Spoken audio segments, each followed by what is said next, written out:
Your neighborhood is next. The same system that just buried Michigan under 3 feet of snow is moving toward you right now, and it's moving fast. There is a 30% chance of a tornado touching down within 25 miles of where you're sitting if you're anywhere in the Carolinas up through the DC corridor today. That number is not small. And I want you to hear this clearly.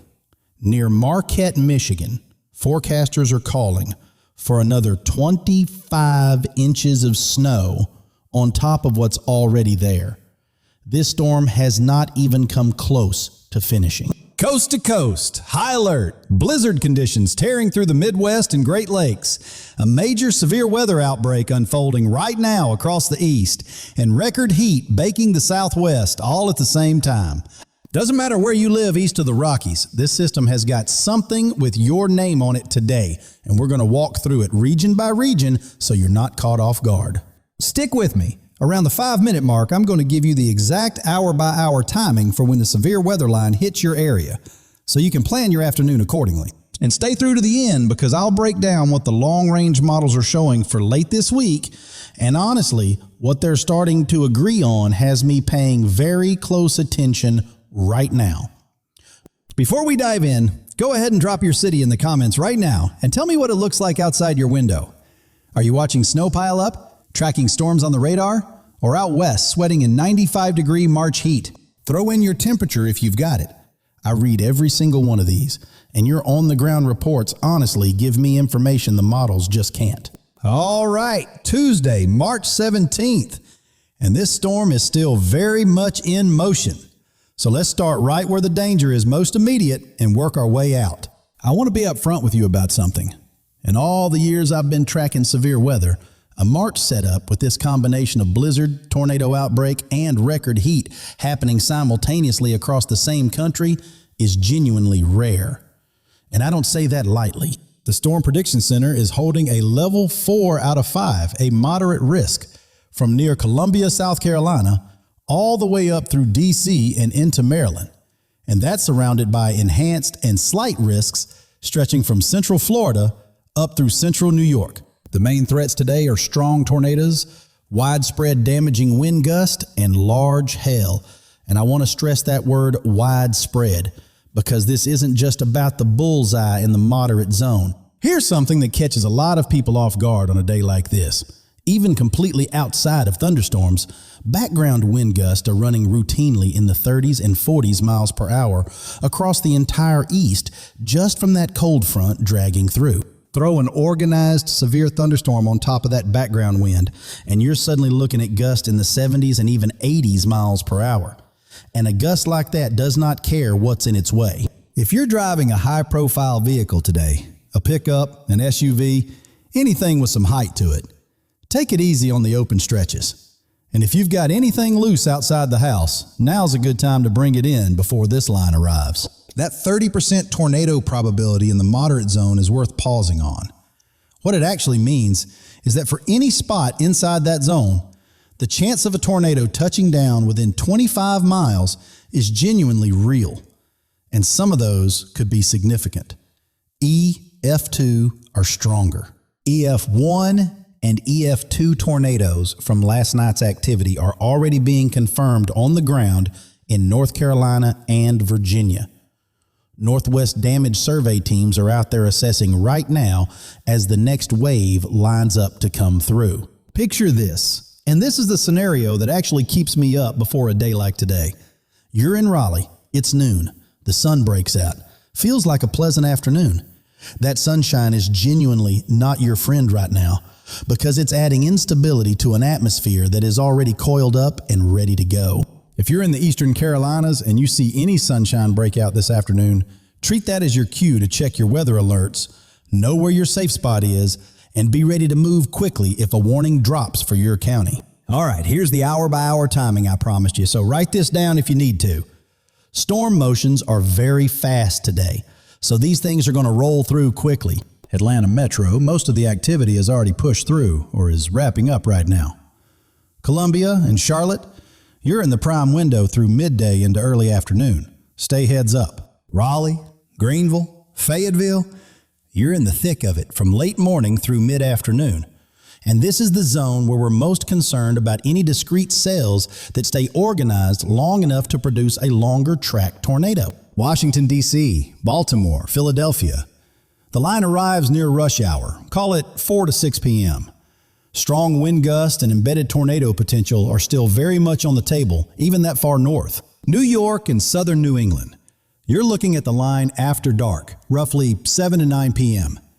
Tornado threat is lower that far north, but the wind is going to be strong and the rain will be heavy. Let me explain in plain terms why today's tornado threat is real, even though it doesn't look like your classic April or May outbreak. The short answer is there's an enormous amount of spin built into the atmosphere right now, and these thunderstorms are going to find it. Think of it like this. There are invisible rotating tubes of air lined up exactly in the direction the storms are traveling. When a thunderstorm runs into one of those, it sucks that rotation in, stands it up, tightens it down just like a figure skater pulling their arms in, and that's your tornado. What we're short on today compared to a classic outbreak is the heat and instability. But the wind dynamics and that atmospheric spin more than compensate for it. And that's why a storm that looks pretty ordinary on radar today can still put a tornado on the ground. Southeast folks, I genuinely want to hear from you. Have storms already come through your area? Are you still waiting and watching? Or are you somewhere in between keeping one eye on the sky right now? Drop your city and tell me what you're seeing. And if you've had wind damage, downed trees, or anything wild happen today, put it in the comments. Because your real-time reports are worth more to me than half the automated station data. All right, I said at the very top I'd get into severe weather timing first, and we just did that. Now let's talk about the other half of this storm. Because what's happening in the Midwest right now is the kind of thing you remember for a long time. Blizzard warnings are posted from Iowa all the way up through the upper peninsula of Michigan. And this is not a light snow event. We're talking 1 to 2 inches of snow falling every single hour in the heaviest bands. And it's been going for hours. The Twin Cities picked up 14 inches in the last 24 hours alone. Near and north of Green Bay, totals of 20 to 30 inches are already on the ground. And near Marquette, they're looking at another 25 inches before this thing finally wraps up. Picture an average 2-story house in one of those communities near Marquette. The entire first floor is already completely buried. People are literally digging out the front door from the inside, and it's still snowing. Southeastern Wisconsin and northeastern Illinois are looking at another solid 10 inches. Chicago is getting another 2 to 3 on top of what's already there, and road closures are in effect across a big chunk of the region right now. Close to 294,000 households have lost power, mostly across the Great Lakes states where that heavy wet snow snapped power lines overnight. And nearly 5,000 flights have been canceled across the country, hitting the big eastern hub airports hardest. If you are in Michigan, Wisconsin, or northern Illinois, and you don't absolutely have to be on the road today, I'm asking you straight up, please don't be on the road. Whiteout conditions and zero visibility turn a routine drive into something genuinely dangerous in a hurry. Here's something that might catch folks downstream of the Great Lakes off guard. As this storm pivots and Arctic air floods in behind it, lake effect snow is going to fire up off Erie and Ontario, and some of those corridors can drop 2 to 4 inches in a matter of hours. Buffalo is already at 34 degrees Fahrenheit watching those lake effect bands set up. Syracuse at 36 degrees Fahrenheit is next in line. And the wild thing about lake effect is the town right next door might not see a single flake while you're getting hammered. Now here's the part of this forecast that honestly still catches me off guard every time I pull up the data. Freeze watches and warnings have been issued all the way down to the Gulf Coast behind this system. We're talking about freezing temperatures reaching Georgia, Alabama, Mississippi, Louisiana, Texas. And if you've got early spring gardening going on or any plants you care about, tonight is the night to deal with that. No putting it off. Nashville dropping to 27 degrees Fahrenheit overnight. Memphis to 28 degrees Fahrenheit. Little Rock to 30 degrees Fahrenheit. Birmingham to 32 degrees Fahrenheit. These are cities that don't normally think of themselves as places that freeze hard in mid-March. And a lot of folks aren't going to see this coming. Midwest folks, Great Lakes crew, How deep is the snow outside your door right now? And how are the roads looking? Drop your city and your current total in the comments. And genuinely, if you can still see the top of your car or it's completely buried, I want to know which one it is. Hang with me a little longer. Coming up soon, I'm getting into the long-range models and what both the European and the GFS are showing for late this week and next weekend is a pretty significant change in the story. Let's flip completely to the other side of the country for a minute. Because while the East and Midwest are dealing with all of this, the West has skipped spring entirely and landed somewhere in early July. Extreme heat watches are running through the desert Southwest all week long. Temperatures approaching 110 degrees Fahrenheit in some spots. And for the middle of March, that's a number that genuinely makes you do a double take when you see it on the map. Phoenix at 100 degrees Fahrenheit, Tucson at 97 degrees Fahrenheit, Las Vegas at 95 degrees Fahrenheit, Los Angeles at 93 degrees Fahrenheit with the Santa Ana winds cranking. All of that dry heat combined with serious drought conditions is pushing fire danger into the extreme category across Southern California. Let me put this in terms that are easy to feel. Right now in this country, on the same Tuesday morning, it is 110 degrees Fahrenheit in parts of Arizona and 14 degrees Fahrenheit in Fargo, North Dakota. That's a gap of nearly 100 degrees between two American cities. And there is genuinely no modern precedent for that kind of contrast this early in March. If you're out west right now and March feels nothing like March, you're right. You've had spring straight up canceled and summer delivered early. And that ridge of high pressure locking it in is not budging anytime soon. West Coast folks, Arizona, Nevada, come on down to the comments. Drop your city and your temperature. Because I've got viewers in Wisconsin who are buried under 3 feet of snow right now, and they need to see that contrast in black and white. Here's the plain English version of why all of this is happening at the same time. There's a massive ridge of high pressure locked over the west and a deep trough carved into the east. And those two systems are arm wrestling for the country right now. The jet stream right now looks like a drunk driver, diving hard south over the Midwest, then whipping back north toward the coast. And that sharp bend is exactly what's giving you blizzards in Michigan and tornadoes in the Carolinas on the exact same morning. Bottom line for you personally, wherever you are east of the Rockies, your weather today is a direct result of that tug of war. And which side wins in your zip code determines everything about your next 48 hours. Quick run through the numbers so you know exactly where things stand right now. Fargo at 14 degrees Fahrenheit. Minneapolis at 18 degrees Fahrenheit. Milwaukee at 27 degrees Fahrenheit. Chicago at 28 degrees Fahrenheit. Every one of those cities is dealing with brutal wind chills and the very real threat of black ice forming on freshly plowed roads overnight. And here's the thing about black ice that catches even experienced winter drivers. The road looks completely clear and dry. You've driven it 1,000 times.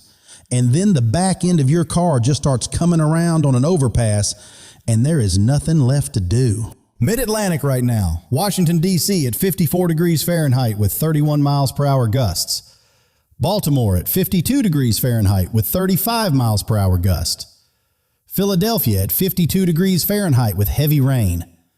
New York at 50 degrees Fahrenheit dealing with street flooding in lower parts of the city. And down south, here's the scenario that concerns me most tonight.